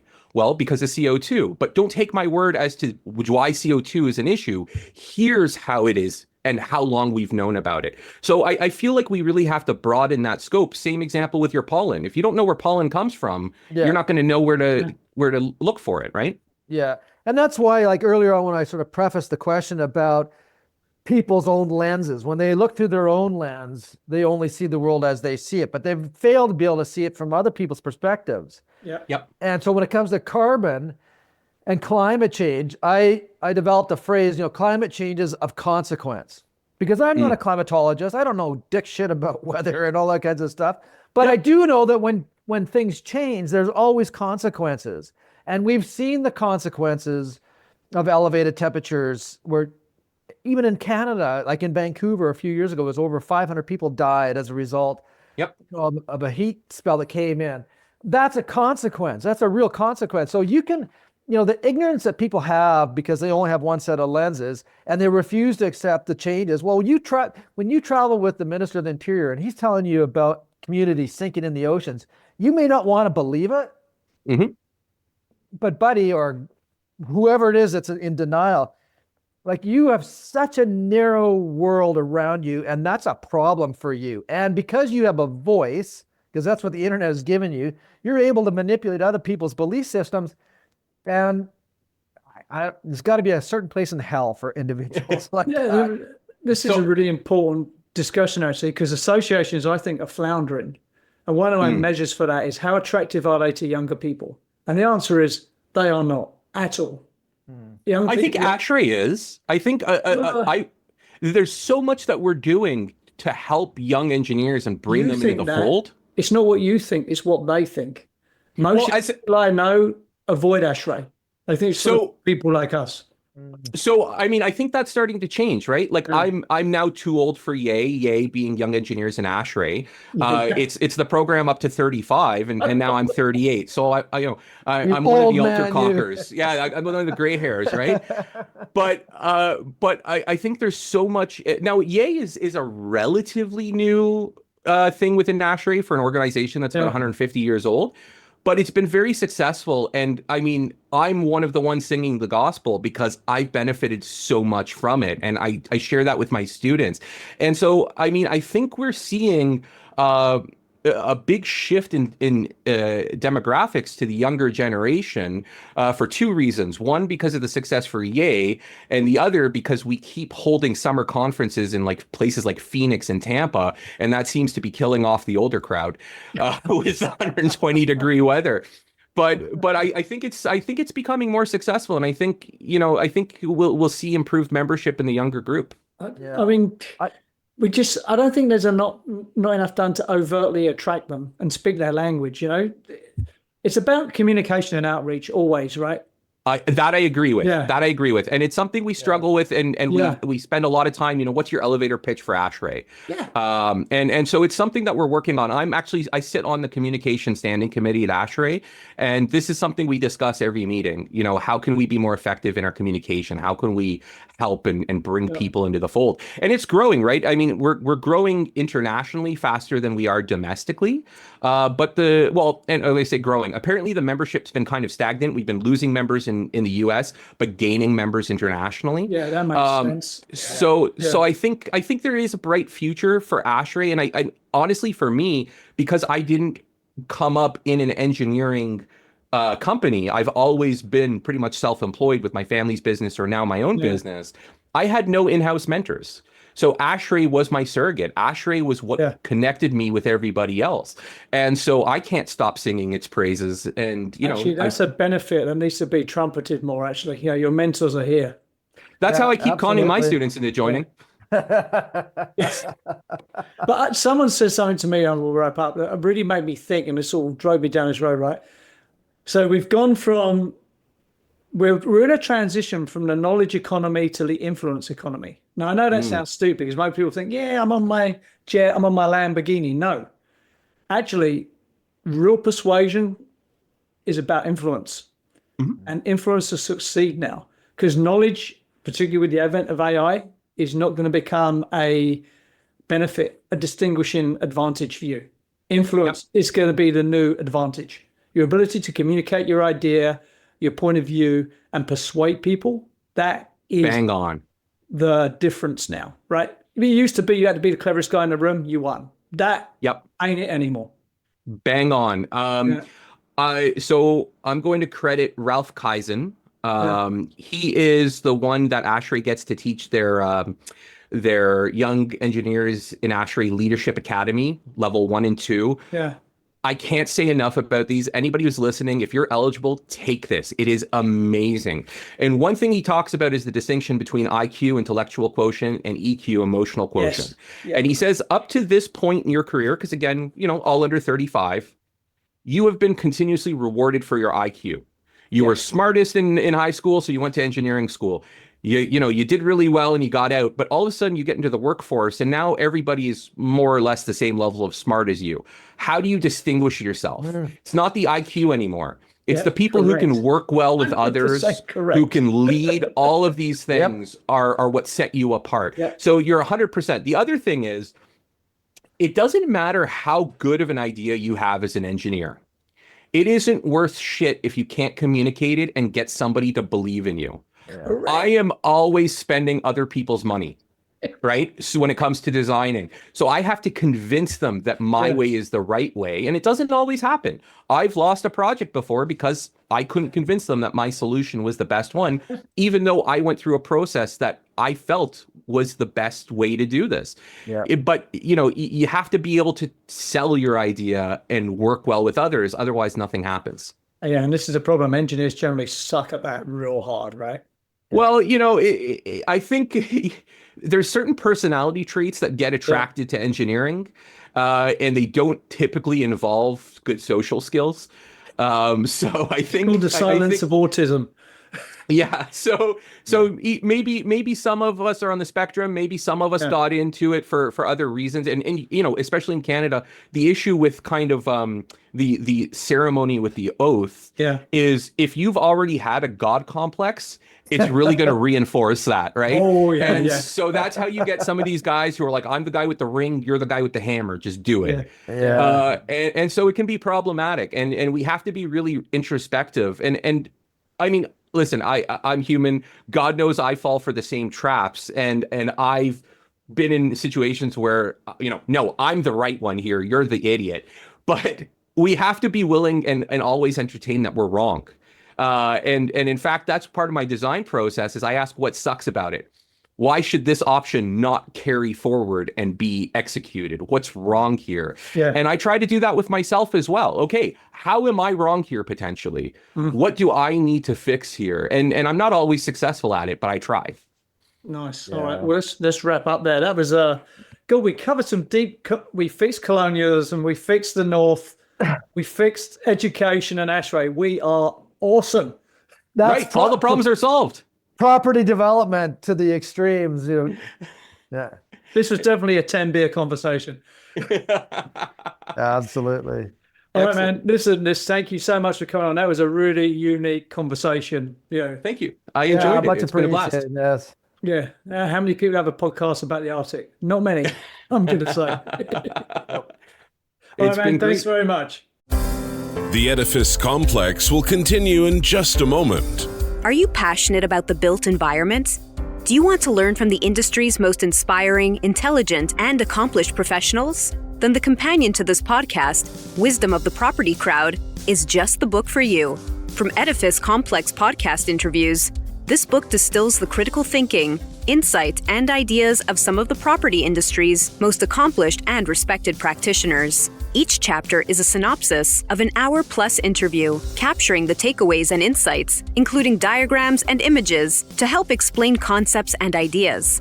There's also a brief bio about the interviewee and a QR code linked to the podcast episode for those that want to explore further. These are the mentors you wish you had in college. Wisdom of the Property Crowd by Adam Muggleton, available on Amazon worldwide. And now, back to the show. Awesome having Niss on the program. You just said before we started recording here about something about designing in the extreme. And what did you say? Yeah, so when you have high consequences like that Arctic climate, you cannot be bad at your job. You have to be good at your job, right? Yeah, the copy and paste spreadsheet you've been using for every other job doesn't cut it. Doesn't work. No? Doesn't work at all. One of the, I could keep talking to this for a long, long time. As a lot of our guests, we could just keep those conversations going forever. One thing I want to talk to them, and maybe because we're going to be down in Orlando, we get a chance to talk about prefabricated systems and the benefit of prefabricated systems in extreme We didn't climates. cover that. Yeah. No, we didn't. And when I think about, because like I have a little bit of a history in substations for district energy, and when you get into those extreme climates, having standardized systems is really important, because he brought up the example of, you take pictures of systems and you could be on the phone troubleshooting, but if every system is different, it's very difficult to be a technician in that kind of an environment. It's hard to be in the normal environment, never mind extreme climates. So we'll have to maybe the next, because we do have repeat guests on. Absolutely. That would be a good discussion to talk to about prefabricated solutions in extreme climates and the benefits of that. I'm sure he would have some thoughts on it. I love his story. He navigated through a system that wasn't written for him. Yeah, he should not be in that job at all. And I love people who wake up and realize, okay, these rules were written for the status quo, and I'm not in that profile. Yeah. But I want to function in that world. So how do I get the system working for me, or how do I not manipulate, but how do I manage the system so that I can do what I love to do without having to be like the rest of them? Actually, you know what? Here's a good example of a concept I'm working on at the moment called are you successful because of or despite of the system you live in, right? So absolutely, right? Yeah. We had a guy join our firm from a very big firm, right? He was super successful there, but he didn't really succeed with us. And it turned out, in my opinion, nothing wrong with it, fucking great his job, all that, right? But because he had such an ecosystem around him, it bigged him up, right? That he'd been there so long, he thought he was all him. Moves to a place where he's got to recreate that, and he can't. Right. Whereas some people like Niss are successful despite of all the bullshit and bureaucracy you've been from. They will punch their way through it and find a way through. Yeah. Those are two different people. Right? Yeah, absolutely. Absolutely it is. Yeah. So for again, for the listeners who listen to these summaries, and this is actually where the gems are. Yeah. By the way, there's an individual who's become certified, which has given him a privilege to do design work, but not just design work, but design work in the extreme conditions where lots of people wouldn't ever go because they'd be afraid of it. At the age of 21, he owned his own plane. Part of that, he didn't go into the details of that, but when you're from a family that's a contractor and you're working the tools, I suspect Niss was on the tools at quite a young age and earning money at a young age. That means that the guy knows how to hustle. Yeah. And that says something right there. Like, how many 21-year-olds do you know have a plane? Yeah, not many. Not many at all. Not many. And he also gave some really good bits of wisdom. One about, if you're in aviation, you want to learn from other people's mistakes because you won't live long enough to learn them all. Because there's a consequence, right? If you make a mistake in it. And particularly in the north, like I've flown in single engine Beavers or the twin engine Otters, which are the workhorses of the. In fact, it might be in Anchorage or Fairbanks. I can't remember. Anyways, it has one of the highest per capita plane to people ratios anywhere in the world. And why that is because of the small float planes that distribute supplies to the north. It's like a bus station. Yeah, no, buses, right? All the time. Yeah. Boom, boom, boom. Anyways, and I knew Tim Farrell was his name. And I don't know, Rory Farrell would probably never listen to this program, but Rory's brother, Tim, and Rory was a guy up in Edmonton that had an agency, and I met him through a couple of different functions. And I ended up meeting his brother, Tim. Well, Tim was a heavy duty mechanic working up in the Arctic, and his employer happened to recognize that, the twists and wrenches, he had way higher capacity for that. So they sent him to school to earn his degree, if I remember the story goes. Well, he also became a pilot. Well, over his lifetime, like I think he crashed 3 times up in the north and survived every crash.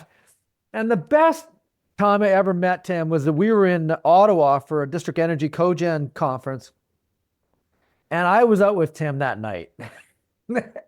And when you're a heavy duty mechanic who earns your degree in the bush country and have crashed 3 times and survived, when you go out at night, like you go out at night because you need to like get rid of all of the stresses. Yeah, Anyway. It looks like SEAL Team 6 have been through and killed someone, right? Yeah. My God, the stories that happened that night, I still can't believe this day. But anyways, we got back. I mean, I know Tim didn't sleep that night, and he gave a presentation that came from the heart, from the experience of having grease under your fingernails, having to fix shit with bubble gum and shoestrings, and survive to live to tell the stories. That's a different individual than somebody who graduated from an Ivy League university, is working for a big international engineering company, earning whatever kinds of figures, and then just like, polishing.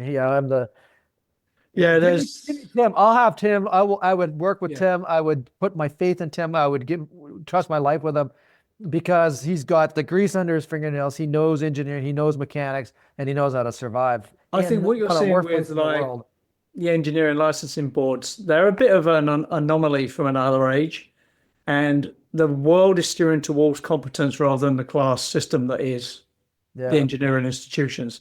And they've got to somehow reinvent themselves. I don't know what it looks like, but it looks different to what it is now.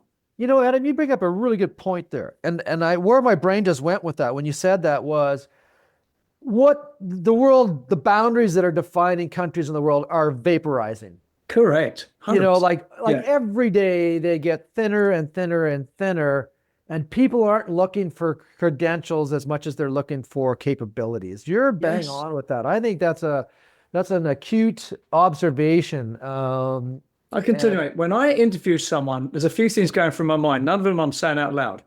Are you a maniac? Are you going to embarrass me in the firm? Are you going to make me look good? Are you competent? This is what I'm testing for, right? Yeah. And none of them things you say out loud, but that's the checklist in my brain, I can promise you. Yeah, absolutely. Yeah, no, that's very true. Yeah. And then you guys also had a discussion that was dear to my heart, and it had to do with the evolution of, quote, the worker. Yeah. And so when you go back into the beginnings of time where there was the Industrial Revolution and you had, the factory worker, the blue collar worker, and then it shifted into the white collar, and then it became the knowledge worker. And now you've defined sort of the next evolution, which is the influence worker. Yes. And these happen every, if you look at, but they're, the time frame from the knowledge worker to the influence worker wasn't that long. It's in our lifetime. No, it's like the Industrial Revolution was one, then the information, then knowledge, and it's every time it's a shorter gap, right? It's a shorter gap. Yeah. Absolutely, it is. Where do you think who's the next worker beyond the influencer? And the other thing with the influencer, because everybody's vying for that position, trying to make money off of it. When I think about some of the podcasts, and you listen to some pretty good podcasts. And I've started to pick up the Sean Ryan. Do you listen to Sean Ryan? Yeah, I love Sean Ryan. Yeah. Yeah, I love his story. He basically told that whole group of people, go pound sand. And for those that are listening, so the Jockos of the world, there's a sort of a clique. Yes. SEAL team operators, SAS operators, and so they've created a circle of people that want to share their stories. And as long as you're in the circle, then you get passed around to the different interviewers. Sean Ryan wasn't able to participate in that. I don't know why. He didn't. Yeah, there's a few people that aren't in that. Goggins is one, Sean Ryan's one. For some reason, they're not in the club, right? Right. So they basically said, well, then screw the club and we'll start bringing in people that have a voice and have something to share. Yeah. And they've taken on some big stories. And Sean Ryan took on like the Blackwater massacre. Yeah. that occurred. And that was, as far as I know, that was the first time that he ever brought light. And for those that aren't familiar with that, you should listen to that episode, because those operators, they got hung up to dry by the political system in the United States. They were they were the expendables, right? They were. And these are individuals that fought for their country, believed in their country. They were all about the flag, patriotism, and then they got burnt at the same flag that they believed in, you know? Deniability. But to answer your question, the knowledge worker morphs into the servant leader, I think. Right? So if you take the Sean Ryans and the Jockos and the Goggins of the world, right? The only thing they respect is excellence and capability. Right. Right? Because failure is not an option. The fundamental qualification for being in their world. Yeah. Be fucking awesome. End. Yeah. Yeah. So if you're an engineer, be awesome at it. Become a knowledge worker, an influence worker, a servant leader, right? The servant leader leads and enables the people around them. Yeah. Right. That is where it goes. But what you're getting there is a filter, right? Industrial revolution to factory worker, to information worker, to knowledge worker, to influencer leader. That's that's starting to become a very narrow field, right? Yeah. The question is, what do you do with the people who don't fit that mold? Right. Because these people, as these fields are the people going to make the money, right? Then what do you do with the people that don't? Right. They self-medicate. They become drug addicts. Is there even a path for them? This is the real problem society is going to struggle with in the next generation, I think. What do you do with people who can't re-up themselves to these levels? Yeah, you know, and it brings Elon Musk. I think it was Elon Musk said something here recently, like within the last couple of weeks of this episode, that, you know, even the people in the trades, watch out, because robots and, you know, of course, the trades community took a real issue with that. Yeah. And right now I'm certainly on the outside observing the dialogue that's going on between the two. I think Elon's wrong in terms of looking at the inventory of existing buildings. Yes. That there will always be a need for the trades, that there's no robot that's going to be able to get into a vehicle, go knock on someone's door, and that individual is going to let the robot in to fix their furnace or work on a commercial cooling tower, that kind of stuff. We're not there yet. I'm not saying that's never going to be the case. I think, you know, there's another revolution coming, and it will be related to prefabrication, modularization, where the robots and artificial intelligence become part of that. Yes. You know, but man, to get to that point, you're going to have to be dealing with new construction, which relative to the existing inventory is a small ratio. And the advancements in that technology, although will happen. I have no doubt in my mind that will happen. There will be a connection between the manufacturing world and systems on site where the manufacturer can send out remote, whatever you want to call it, drones, bots, to do service work. But that takes a huge amount of foresight. So I think Elon, when he made that statement, there's some truth to that, but man, we're talking a continuum that's way out into the future yet. Elon's coming from a place of a guy who fired 80% of his workforce, and yet somehow the business carried on, right?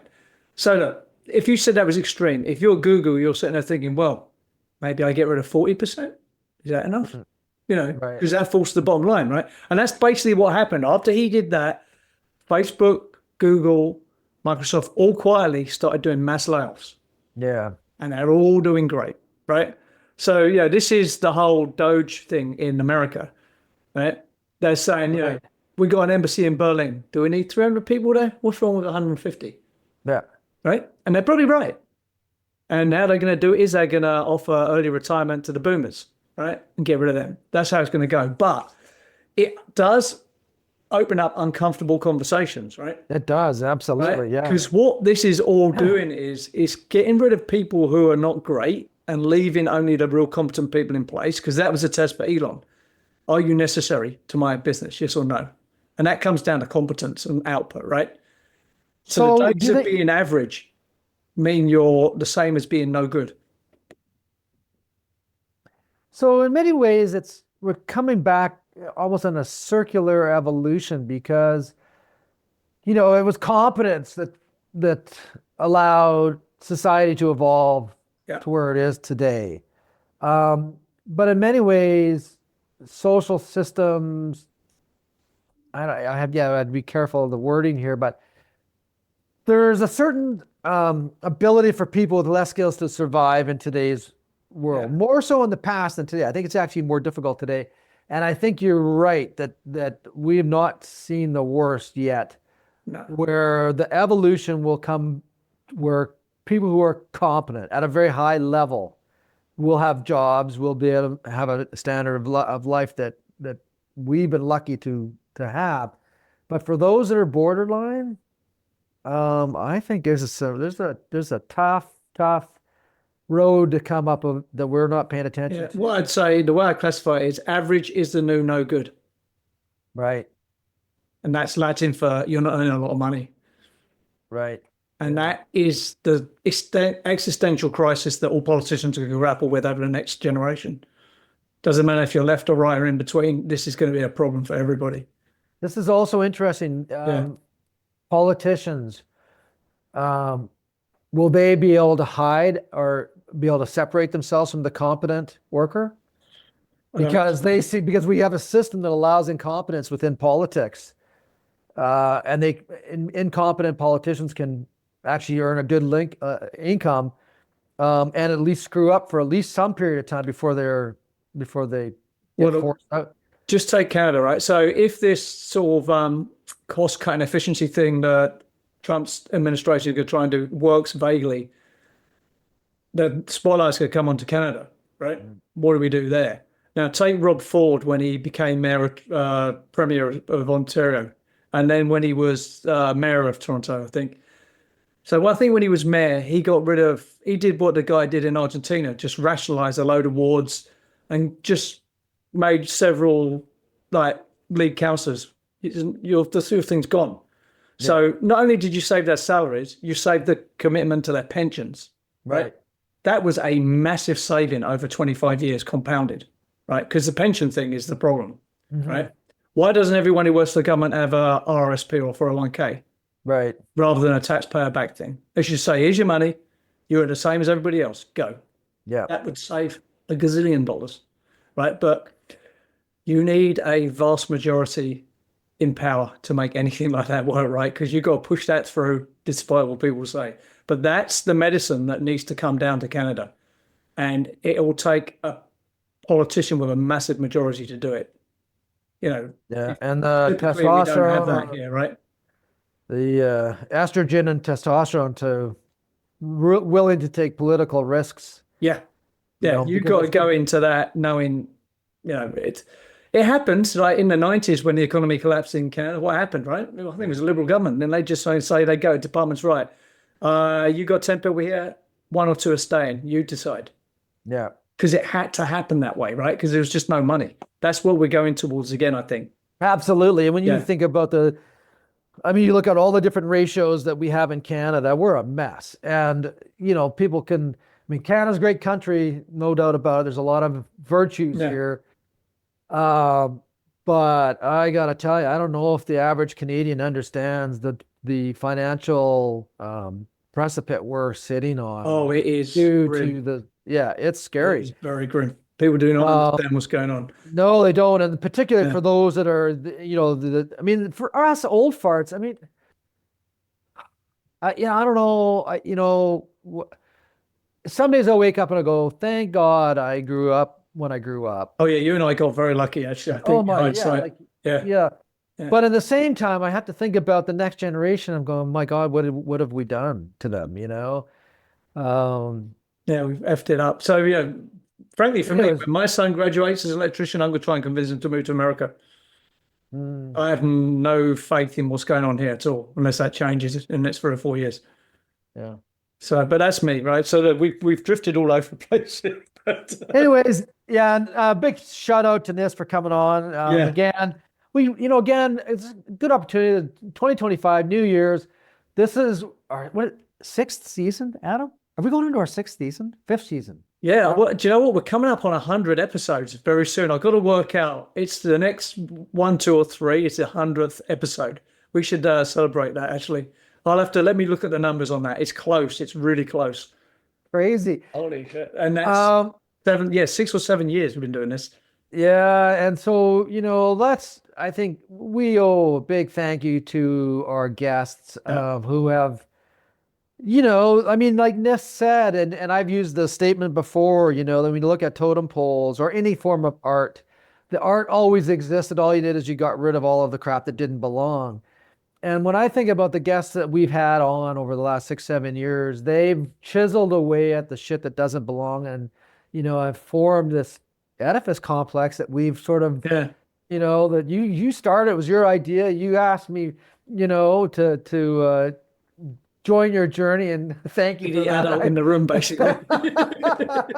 It's been a real joy to participate with you on this, and I can't thank you enough for that. We've just been really lucky. Oh, dude, I've met so many. Just using the podcast as a nefarious strategy to meet interesting people. It works all day, every day. It does. Yeah, it really does. And they've shared, freely shared their knowledge or their wisdom. Yeah. Again, I don't know how many people listen to these end dialogues that you and I have, but if I was a parent today and I had children that were, at that stage where we're trying to help them guide their careers, any one of the episodes where we've done summations is worth listening to. Actually, I'm going to look again some short style summations, actually, because there's some good sort of knowledge chunks here to there's some of these people have had great careers and had the struggles and the perseverance and the ability to sidestep and, not give up. And like I said, the great stories. And, there's a lot going on. Yeah. Anyway, mate. So, I'll see you on the next one. All right, Adam. Cheers, man. All right. Take care. All right. Bye. Take care. Bye-bye.